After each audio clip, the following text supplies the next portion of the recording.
"I can't do this anymore, Rebecca," my father said, his voice heavy with exhaustion as he pushed the valuation documents back across the dining table.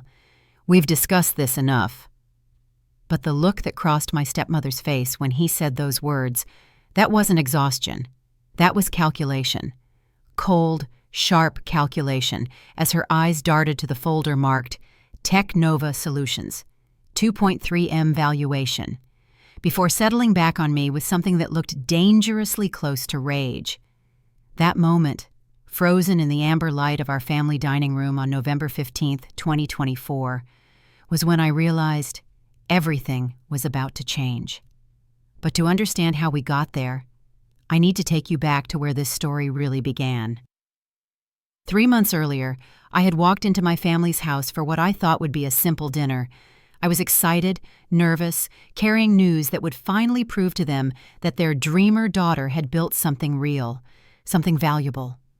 Before we embark on this incredible journey together, I have a small, heartfelt request. Please subscribe to my channel, give this video a like. It costs you nothing but means the world to me. And let me know in the comments which beautiful corner of the world you're watching from. Your support truly makes a difference. Instead, I learned that my own family had been preparing to destroy me. The real story started in August when my half-sister Madison called me a gold digger for the first time. I was sitting in my childhood bedroom, now converted into Dad's home office, helping him organize tax documents when Madison breezed in with her usual dramatic flair. She'd just returned from her 3rd European vacation that year, courtesy of Dad's credit card, and was regaling us with stories about Milan when her phone buzzed. "Oh my God," she said, scrolling through what looked like Instagram. "Jessica's boyfriend just bought her a Tesla. Lucky bitch." "Language, Madison," Dad said absently, not looking up from his receipts. "Sorry, Daddy, but seriously, some girls have all the luck finding guys with money." She glanced at me with a smirk. Unlike others who seem to think scraping by on startup dreams is romantic, the comment stung more than it should have. At 28, I had been bootstrapping my tech company for 3 years while working part-time at a marketing agency to pay rent.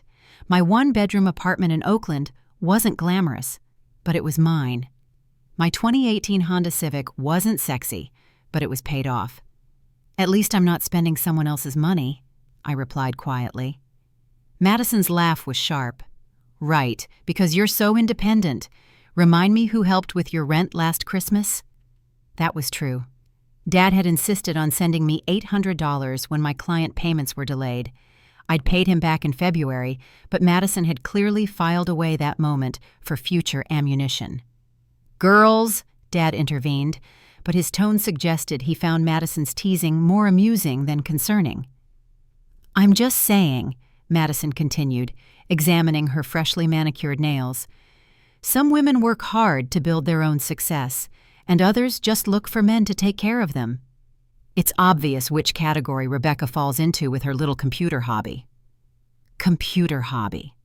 My software that automated social media analytics for small businesses, the same software that was generating increasingly strong interest from potential investors, was a computer hobby.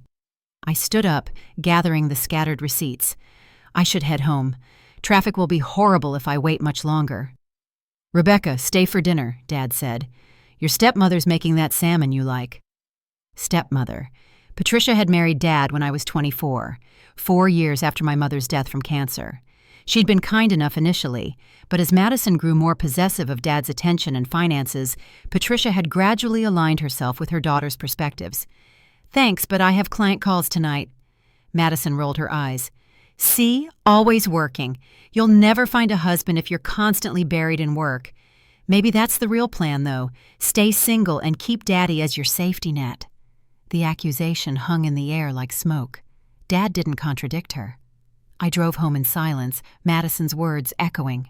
Gold digger, safety net, computer hobby. What hurt most wasn't the insult itself. It was the underlying assumption that I couldn't succeed on my own merit, that everything I'd built was somehow illegitimate or temporary. That night, I opened my laptop and pulled up the email I'd been drafting to Venture Partners, LLC. Their initial interest in Technova had been promising, but I'd been hesitant to move forward with formal valuations. Madison's words had crystallized something important. It was time to stop playing small. By September, everything started accelerating faster than I could have imagined. Sarah Chen from Venture Partners called on a Tuesday morning while I was debugging code in my Oakland apartment. Her voice carried the kind of excitement that makes your palms sweat. "Rebecca, we've completed our initial assessment of Technova. We'd like to schedule a formal presentation for next week." The presentation went better than my wildest projections. 3 senior partners attended via video call, asking detailed questions about user acquisition, revenue models, and scalability. By the end of the hour, they were discussing valuation ranges that made my head spin. "We're looking at a preliminary assessment between 2.1 and 2.5 million, Sarah said as we wrapped up. "We'll have the formal report completed by mid-November." I hung up and sat in my living room, all 400 square feet of it, trying to process what had just happened. Technova, my computer hobby, was worth over $2 million. The first person I wanted to call was Dad. We'd always been close, despite Madison's recent toxicity and Patricia's coolness. He'd driven me to coding camps in middle school, celebrated when I graduated from UC Berkeley with my computer science degree, and had at least pretended to understand when I explained what Technova actually did. But something held me back from calling immediately. Maybe it was Madison's voice in my head, predicting that I'd never amount to anything without a man to support me. Maybe it was wanting to have all the official paperwork before sharing news this significant. Or maybe, if I'm being honest, it was a growing awareness that my family's support had always come with conditions I was only beginning to understand. Instead, I called my mentor from college, Dr. Amanda Rodriguez, who had started her own successful consulting firm 5 years earlier. "Rebecca, how wonderful," she said when I shared the news. "I always knew Technova had serious potential. Have you told your family?" "Not yet. I'm waiting for the final valuation documents." There was a pause. "Is everything okay? You sound hesitant." Dr. Rodriguez had met my family once, at my college graduation. She'd observed the dynamics with the sharp eye of someone who'd navigated her own complicated family relationships in business. "I think I'm afraid they won't believe it's real," I admitted. "Or you're afraid they will believe it, and it will change how they see you."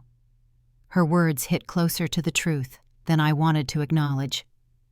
2 weeks later, I was at Dad's house for Madison's 25th birthday dinner. Patricia had made elaborate preparations: caterers, flowers, a chocolate cake from Madison's favorite bakery in San Francisco. Madison held court in the living room, showing off the diamond tennis bracelet Dad had given her, worth easily $3,000. "Daddy spoils me so much," she giggled, hugging his arm. "I'm so lucky to have a father who wants to take care of his girls." The phrase felt pointed, though maybe I was being oversensitive. During dinner, the conversation turned to Madison's latest venture, a lifestyle blog she'd started the previous month. "It's really taking off," she announced. "I already have 500 followers, and some brands are reaching out about partnerships." "That's amazing, sweetheart," Patricia gushed. "You're so naturally entrepreneurial." Dad beamed with pride. "Marketing runs in the family. Madison has that special touch with people." I bit my tongue. Madison's blog consisted mainly of photos of expensive meals and vacation outfits, with captions about living your best life.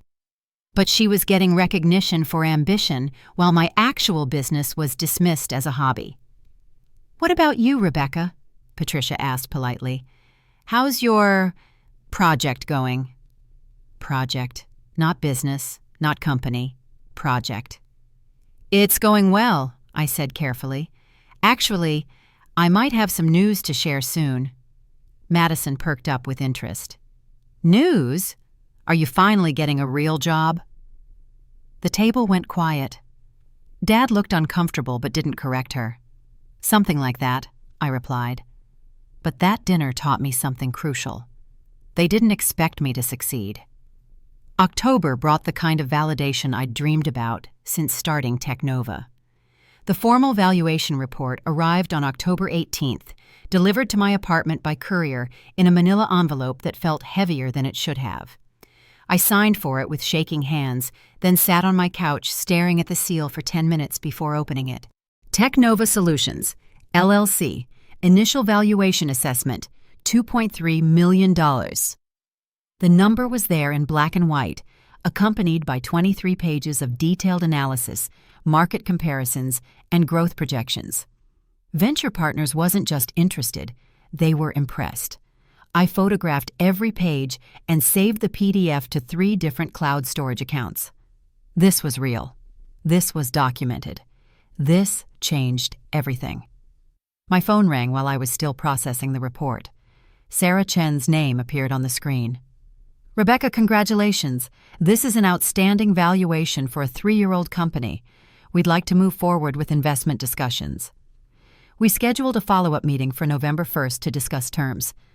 After hanging up, I sat in my apartment looking around at the second-hand furniture, the laptop balanced on a TV tray that served as my desk, the stack of ramen cups in my kitchen cabinet. None of it looked different, but everything had changed. This time, I did call Dad. "Rebecca, good to hear from you, sweetheart. How are things?" "Really good, actually. Dad, I have some news I'd like to share with the family. Could we do dinner sometime soon? Maybe next weekend?" "Of course. Is everything all right? You sound formal." I laughed. "Everything's great. Better than great. I just want to tell everyone together." We settled on Saturday, November 2nd. Patricia would make her famous lasagna, and Madison would be there since she'd recently moved back into Dad's house temporarily while looking for the perfect apartment, a search that had been ongoing for 6 months. That week felt endless. I found myself checking the valuation report obsessively, as if the numbers might disappear. I practiced different ways of sharing the news, trying to strike the right balance between excitement and modesty. I imagined Dad's pride, the way his face would light up when he realized his daughter had built something truly valuable. I pictured Madison's shock, hopefully followed by a newfound respect. Even Patricia might acknowledge that my computer hobby was actually a legitimate business. The Saturday of the dinner, I dressed carefully in my best professional outfit, a navy blazer I'd bought for client meetings and the one pair of heels I owned. I printed a copy of the executive summary from the valuation report and placed it in a leather portfolio my mother had given me for graduation. Driving to Dad's house in Los Gatos, I felt a mixture of nerves and anticipation, unlike anything I'd experienced since starting Technova. The house looked exactly the same as always, sprawling suburban perfection with Madison's white BMW convertible, a early graduation gift, parked prominently in the circular driveway. I parked my Honda behind it, the contrast not lost on me. Patricia answered the door wearing the kind of casual elegance that cost more than my monthly rent. "Rebecca, come in, sweetie. Dinner's almost ready." The dining room was set with Patricia's good china, candles flickering on the polished mahogany table. Dad hugged me warmly, and even Madison seemed to be in a good mood, chatting about some influencer event she'd attended the previous night. "So," Dad said as Patricia served the lasagna, "what's this news you wanted to share?" I took a breath, feeling the portfolio beside my chair. "Well, I've been working on Technova for 3 years now, and I recently had it professionally evaluated." Madison looked up with mild interest. "Evaluated for what? Are you trying to sell it?" "Not sell it. I had it valued by venture capital investors." The fork paused halfway to Patricia's mouth. "And?" Dad prompted gently. I reached for the portfolio, my heart hammering. "Technova has been valued at $2.3 million. The silence that followed was not the kind I'd expected. The silence stretched until Madison started laughing, not a delighted congratulatory laugh, a sharp, disbelieving laugh that cut through the dining room like glass. "I'm sorry," she said, wiping her eyes. "Did you just say $2.3 million for your little website thing?" I felt heat creeping up my neck. "It's not a website thing. Technova is a software platform that automates social media analytics for—" "Rebecca," Patricia interrupted gently. "Sweetheart, are you sure you understood the evaluation correctly? Sometimes these startup assessments can be optimistic." The word optimistic hung in the air like an accusation. I opened the portfolio and slid the executive summary across the table to Dad. Venture Partners LLC conducted a comprehensive analysis. It's all documented here. Dad picked up the papers, his reading glasses sliding down his nose as he scanned the first page. Madison leaned over his shoulder, her expression shifting from amusement to something harder to read. Venture Partners, Dad said slowly. I've heard of them. They're legitimate. Of course they're legitimate, I said, feeling defensive. They don't make offers on worthless companies. Madison straightened up, her eyes narrowing. Offers? They want to invest in you? We're in preliminary discussions about funding for expansion. Another silence. This one felt different, heavier, more charged. Patricia was the first to speak. That's wonderful, Rebecca. Really wonderful. I'm just surprised you didn't mention this sooner. I wanted to wait until I had official documentation. Madison had gone very still, staring at the valuation report with an expression I couldn't quite interpret. When she looked up, her smile was bright and sharp. Well, congratulations. I guess we were wrong about your little hobby. The word hobby still stung, even framed as an apology. Dad was reading more carefully now, flipping through pages with growing attention. This is quite comprehensive. Rebecca, why didn't you tell me you'd grown the company this much? I tried to. Remember last Christmas when I explained the client acquisition numbers? And in March when I showed you the revenue projections? His face reddened slightly. I could see him remembering those conversations. How he'd nodded politely while checking his phone. How he'd changed the subject to Madison's blog or Patricia's redecorating projects. Well, Patricia said brightly, clearly trying to lighten the mood, this calls for champagne. I think we have a bottle of Dom Perignon in the wine cellar. As she stood to get it, Madison suddenly leaned forward with renewed energy. You know what this means, don't you? She said, her voice taking on an excited edge that made me instantly wary. What? You're finally in a position to help the family. Dad's been working so hard, and with his retirement coming up, having someone with real money could make such a difference. I felt something cold settle in my stomach. What do you mean? Madison's eyes were bright with possibility. Well, Dad's been talking about wanting to travel more, maybe buy that place in Napa he's always dreamed about. And I've been looking at starting my own marketing firm. I could really use some angel investor support. Madison, Dad said quietly, let's not get ahead of ourselves. But Madison was already building momentum. No, Daddy, this is perfect. Rebecca's always been so independent, never wanting help from the family. Now she can be the one helping us for a change. The room felt like it was tilting. 3 hours ago, I'd driven here expecting to finally earn my family's respect for my accomplishments. Instead, they were already calculating how to benefit from my success. I haven't actually received any money yet, I said carefully. This is a valuation, not a sale. But the investors will give you money, right? Madison pressed. That's how it works? Patricia returned with the champagne, her timing impeccable. What are we discussing? How Rebecca can help support family goals now that she's successful, Madison explained. Patricia's smile was radiant. How thoughtful. Family should always support family. I looked around the table, at Dad's uncomfortable expression, Madison's calculating excitement, Patricia's expectant smile. The champagne cork popped with a sound like a gunshot, but nobody was celebrating my achievement anymore. 3 weeks later, I finally understood what I was really dealing with. The phone call came on a Tuesday evening while I was working late in my apartment. Madison's name flashed on my screen, which was unusual. She typically communicated through Dad or not at all. Rebecca, I'm so glad I caught you.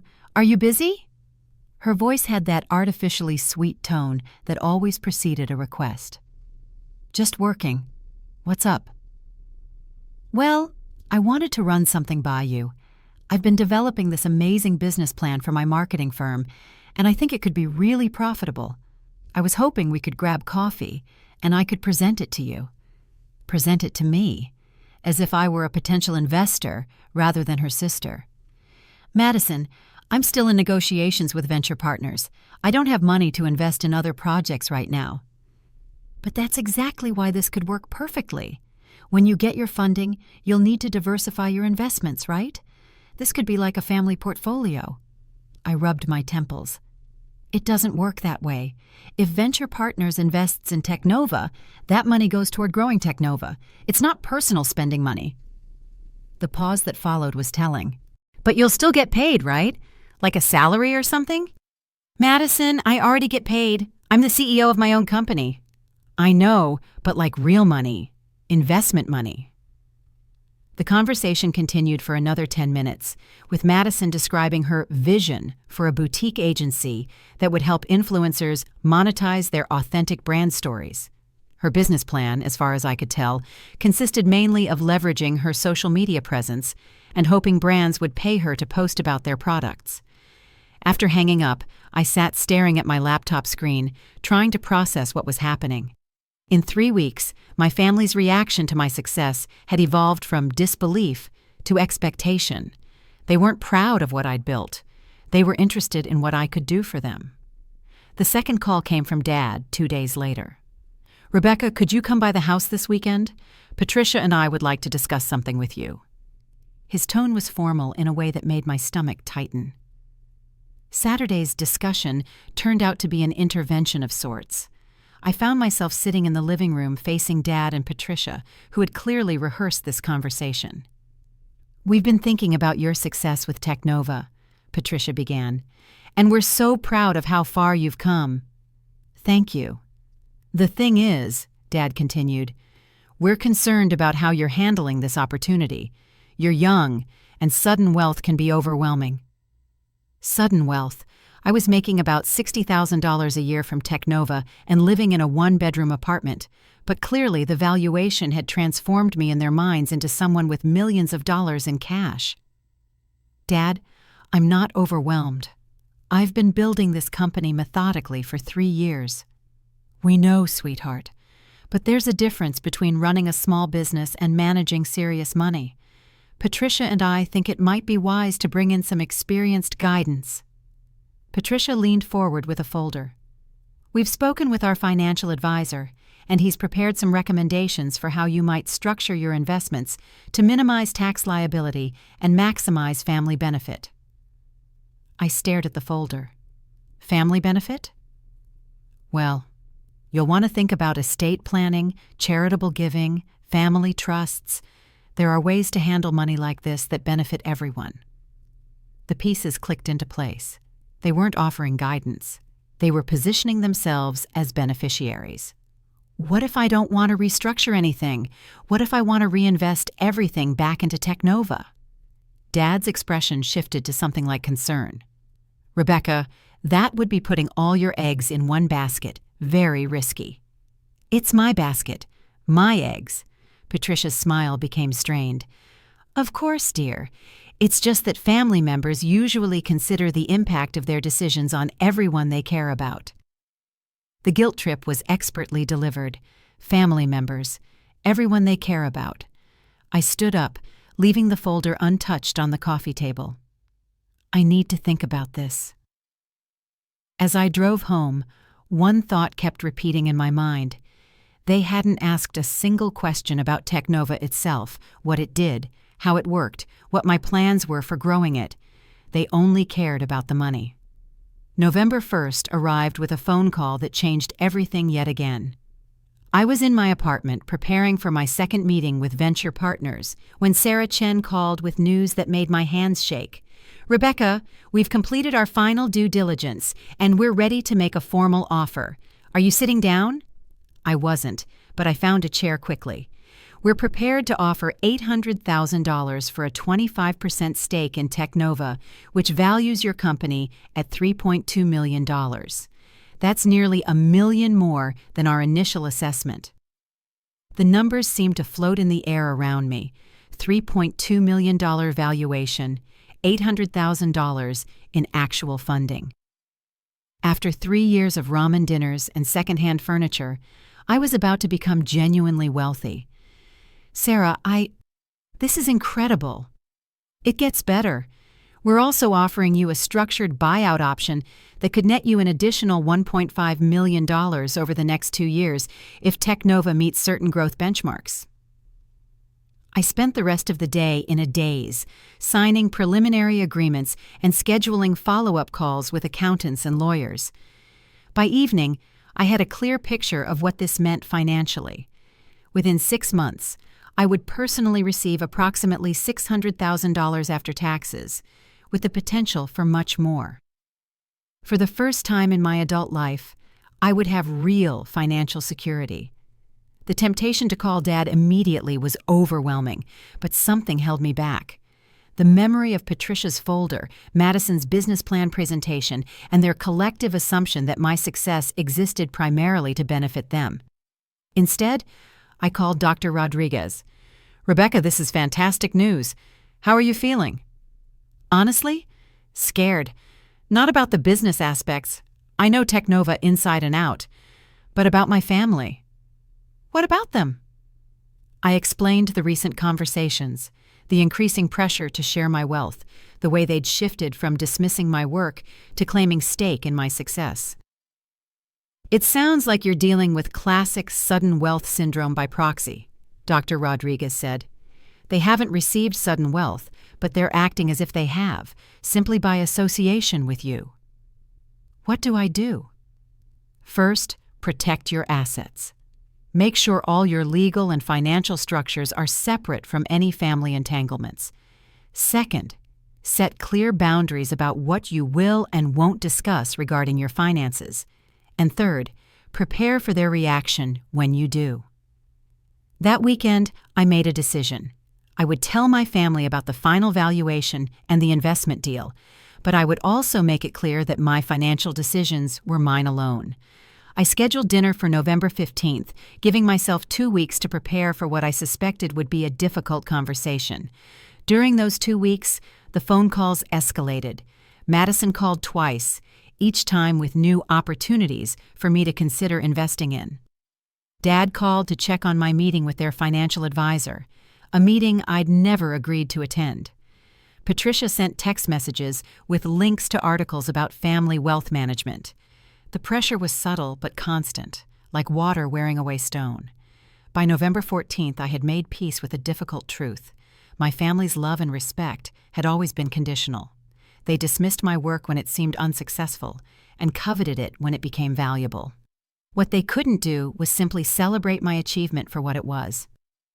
I arrived at Dad's house on the 15th carrying 2 folders, one with the updated valuation documents and another with clearly written boundaries about my financial independence.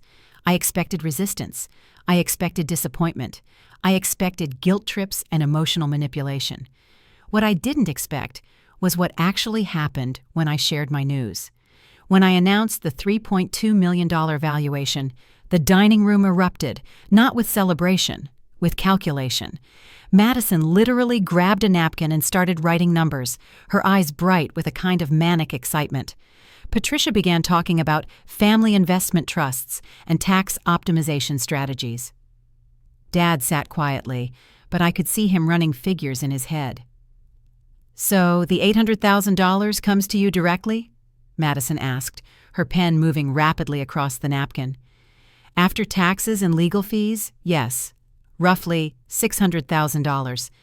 And then the additional $1.5 million over 2 years? If Technova meets growth targets." Madison looked up from her calculations. "Rebecca, this is perfect timing. I've been thinking more about my marketing firm, and with this kind of seed money, we could really build something amazing together."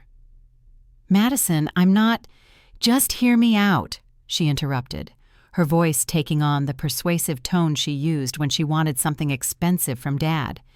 "Think about it as vertical integration.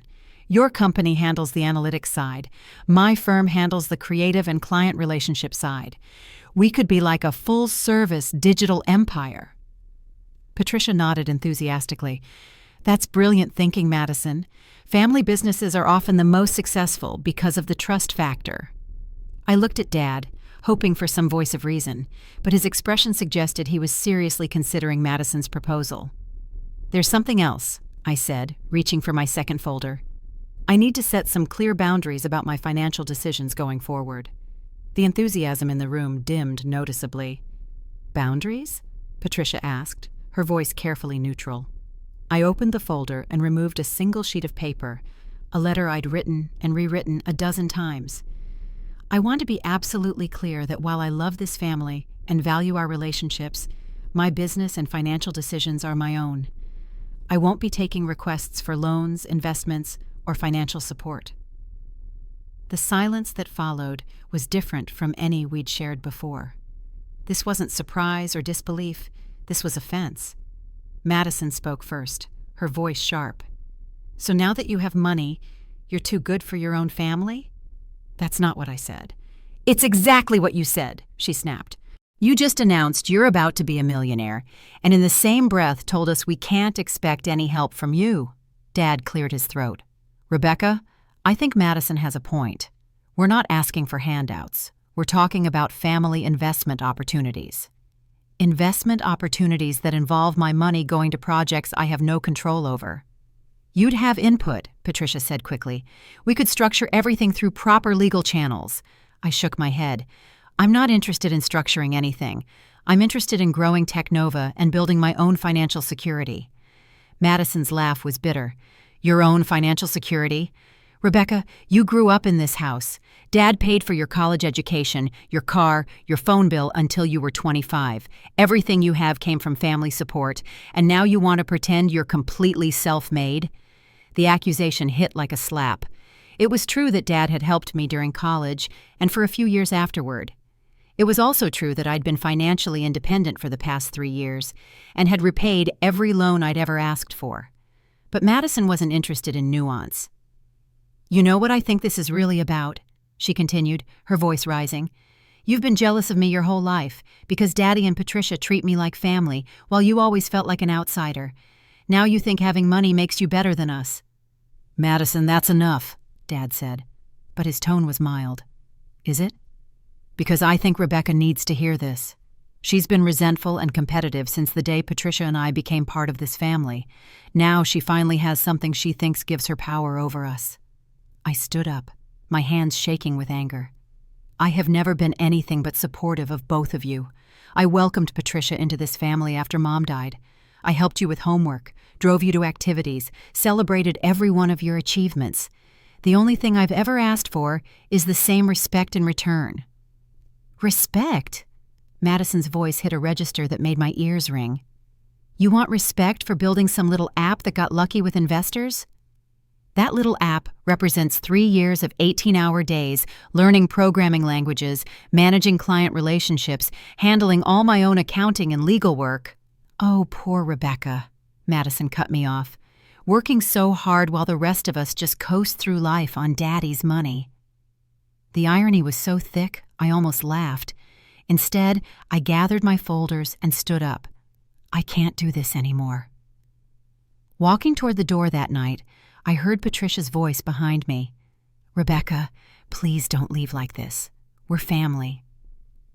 I stopped with my hand on the doorknob, something inside me snapping into place like a puzzle piece finding its proper position. Are we? I turned back to face the 3 of them still seated around the dining table. Because family members are supposed to celebrate each other's successes. They're supposed to ask how they can support each other's dreams, not immediately calculate how they can benefit from them. Dad finally spoke up. Rebecca, that's not fair. We are proud of you. When? The question came out sharper than I intended. When have any of you expressed pride in Technova without immediately following it with requests for money or investment opportunities? The silence stretched until Patricia tried again. Sweetheart, you're misunderstanding our intentions. We're trying to help you make smart decisions with your windfall. Stop calling it a windfall, I said. Winning the lottery is a windfall. This is the result of 3 years of systematic work building something valuable. And my decisions are already smart. They're just not designed to benefit all of you. Madison had been uncharacteristically quiet, but now she stood up with an expression I recognized from childhood, the look she got when she was about to deliver what she thought was a devastating truth. You know what your real problem is, Rebecca? You've always thought you were smarter than everyone else. Ever since we were kids, you acted like you were above the rest of us with your books and your computer projects. Now you finally have some money and you think it proves you were right all along. Madison, no, let me finish. You want to know why we don't take your little business seriously?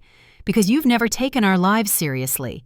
You look down on me for spending Daddy's money, but at least I'm honest about my situation. You've been pretending to be independent while knowing Daddy would bail you out if everything failed.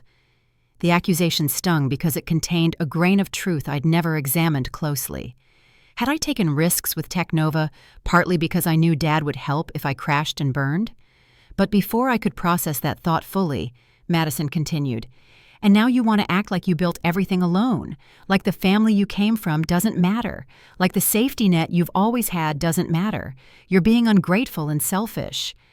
I looked at Dad, waiting for him to contradict Madison's characterization of me. He didn't. "Maybe I am ungrateful," I said finally.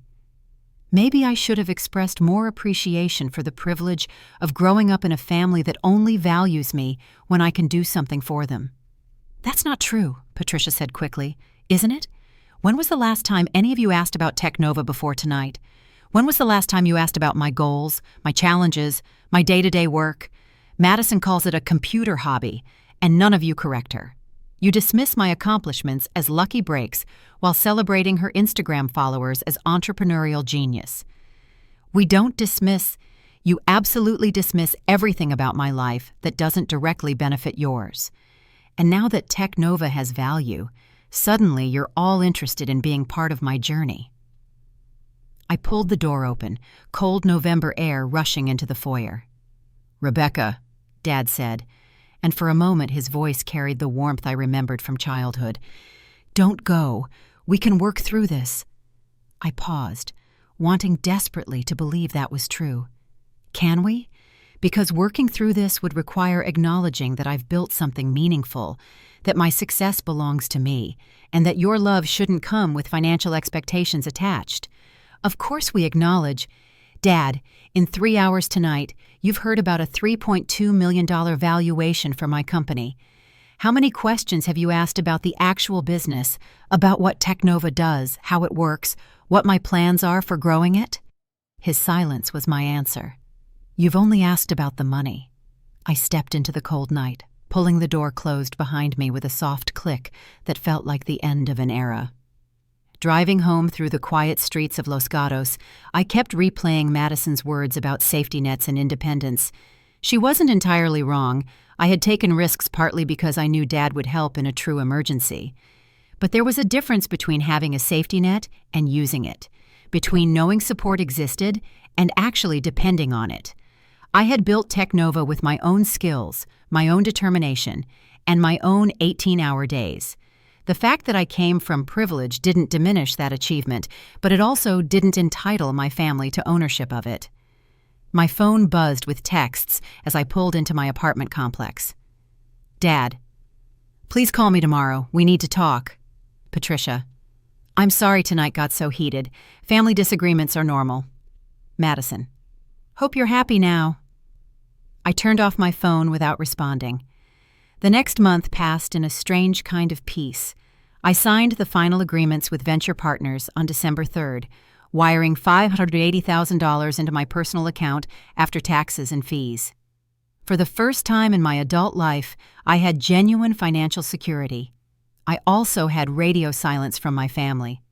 Dad called twice in the first week after our dinner confrontation, leaving voicemails that started apologetic and gradually became more frustrated. Patricia sent a few text messages about healing family wounds and not letting pride destroy relationships. Madison didn't contact me at all. By December 15th, I realized something unexpected. I felt relieved rather than lonely. Without the constant undercurrent of family drama, I could focus entirely on Technova's expansion. We hired 2 new developers, moved into a proper office space in downtown Oakland, and signed 3 major new clients. The growth metrics that would determine my additional $1.5 million payout were looking increasingly achievable. I also started seeing Dr. Emma Chang, a therapist Dr. Rodriguez had recommended, who specialized in family dynamics and sudden wealth issues. It sounds like you're grieving, Dr. Chang observed during our third session. Not just the relationship you had with your family, but the relationship you hope to have with them. She was right. I had fantasized about sharing my success with people who would be genuinely proud of my accomplishments. Instead, I'd learned that my family's support was transactional, available when I needed help, expected when I could provide it. Have you considered that their reaction might come from their own insecurities? Dr. Chang asked. Madison has been the successful daughter for years, receiving financial support and family attention. Your achievement disrupts that dynamic. So I should feel sorry for her? You should understand that her response isn't really about you. It's about her fear of losing her position in the family hierarchy. Understanding didn't make me want to reconcile, but it did help me feel less guilty about maintaining boundaries. Christmas approached with no invitation to family dinner. I spent December 25th volunteering at a homeless shelter and having Thai food with two of my developers, who also didn't have local family. It was unconventional, but genuinely pleasant. New Year's Eve brought an unexpected text from Madison. "Can we talk? Coffee sometime?" I stared at the message for an hour before responding. "What about?" "I owe you an apology. Several apologies, actually." We met at a neutral cafe in downtown San Jose on January 3rd. Madison looked different, less polished than usual, her designer clothes replaced by jeans and a simple sweater. She'd been crying recently. I could tell from the slight puffiness around her eyes. "Thank you for coming," she said, as I sat down with my latte. "What did you want to apologize for?" Madison took a deep breath. "Everything, basically. The way I reacted to your success. The things I said about you being ungrateful and selfish. The way I've treated your business for years." I waited, not sure how to respond. "I've been thinking a lot since November," she continued, "about why your success made me so angry, and I realized it wasn't really about money at all." "What was it about?" "I've never built anything myself." The admission came out quietly, almost embarrassed. My blog, my marketing firm plans, all my entrepreneurial ideas, they're just ways of packaging the life Daddy already pays for. You actually created something valuable from nothing, and it made me face how empty my accomplishments are. This wasn't the conversation I'd expected. "Madison, you're 25. You have time to build whatever you want." "Do I? I've been so comfortable being Daddy's princess that I never learned how to work for anything. I don't have skills like you do. I can't code or analyze data or manage clients. I can post pretty pictures and spend money well." For the first time in years, I felt genuine sympathy for my half-sister. "Those are skills too," I said. "Social media marketing is a legitimate business. You just need to approach it more strategically." Madison smiled sadly. "See? Even now you're being generous to me. After everything I said. We're sisters. That's what sisters do." She shook her head. "Not me. I was horrible to you.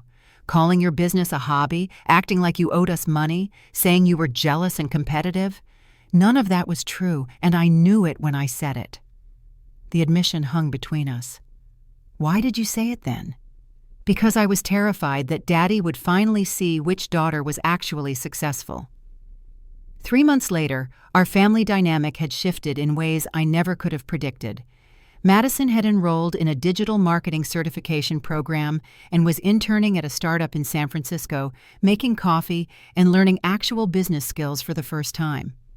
She called me every few weeks with questions about client management and growth strategies, conversations that felt more genuine than any we'd had as adults. Dad had reached out in February with a carefully worded email asking if we could have lunch without any discussion of money or business investments. We'd met at a small Italian restaurant where he'd spent 2 hours asking detailed questions about Technova's technology, my team, and my long-term vision for the company. "I owe you an apology," he'd said over dessert. "I should have taken your work seriously from the beginning. I should have asked better questions and offered better support." "Thank you for saying that. I also need to admit something uncomfortable.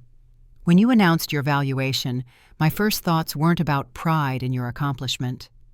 They were about how your success could solve problems Patricia and I have been avoiding discussing. This was the most honest conversation we'd had in years. What kind of problems? Dad had sighed, looking older than his 62 years. Money problems. I've been supporting Madison longer than I should have, and some investments didn't work out as planned.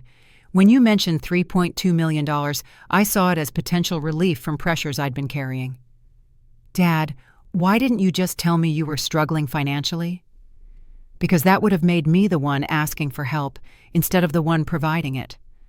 I've been the family provider for so long that admitting weakness felt impossible. I understood that feeling. We'd both been trapped by roles that no longer fit our circumstances. Patricia had been the last to reach out, sending a formal apology letter in March that acknowledged how their financial pressure had influenced their reaction to my success. She'd also included a check for $200, repayment for every instance she could remember of Dad helping me financially, from the Christmas rent assistance to the graduation gift money I'd never asked to be repaid. I don't want there to be any perception that your success owes anything to family support, she'd written. Your achievements are entirely your own. By April, Technova had exceeded all growth targets, and I received the additional $1.5 million payout from venture partners. My total net worth had reached nearly $2 million, but this time I didn't call a family dinner to share the news. Instead, I invited them individually to visit my new office space and see Technova in operation. Dad spent an afternoon watching our development team work and asking technical questions that showed he was finally trying to understand what I'd built. Madison shadowed me during client calls, taking notes about presentation techniques and relationship management.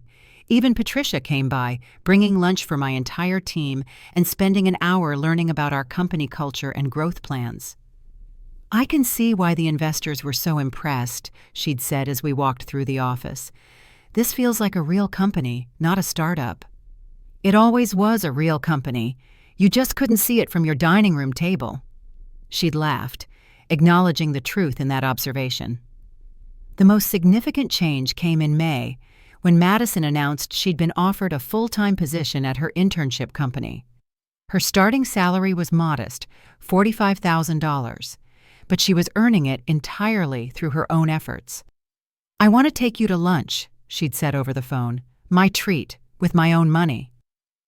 We'd met at the same cafe where she'd apologized months earlier, but this time Madison carried herself differently.